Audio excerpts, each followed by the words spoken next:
All right, let's talk about something else you know a lot about, and that is Benghazi. Of course, 4 brave Americans died that night in 2001 on September the 11th.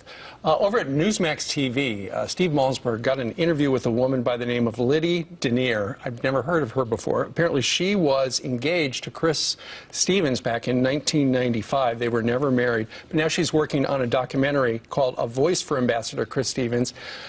Steve Malzberg asked her about Hillary Clinton, and she had this to say over on Newsmax. Listen. I think she should have done a better job for security and not ignore his request. And if he was a friend, like she said, he was a friend, then you don't let your friend down.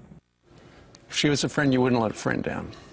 You know, one thing about the email controversy that I do wonder, I think people say Hillary Clinton and Ambassador Stevens were friends. Did he have her email address? So he is making pleas for better security. Did he know that she was operating on a private server and not necessarily reach through a government email that he would have the address of? Did he ever try to reach out to her directly and personally, even though he probably assumed she was reading these memos he was sending about security? I've kind of wondered what contact they had in light of her email arrangement. You know, keep in mind, too, is that this is what Hillary Clinton, the emails they're looking at now that could get her in a lot of trouble are the ones that she handed over. There's a whole bunch of emails that were deleted.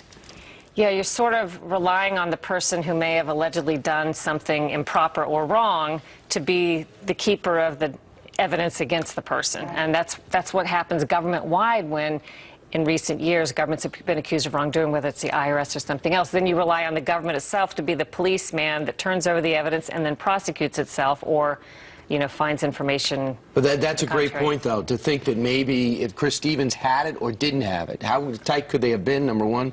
Number two, if he had it and it was there and she ignored it. Because, you know, like a lot of things, they say just because her name was on information that came to the State Department doesn't mean she read it or even signed it. They've used that excuse with several different incidents like Fast and Furious.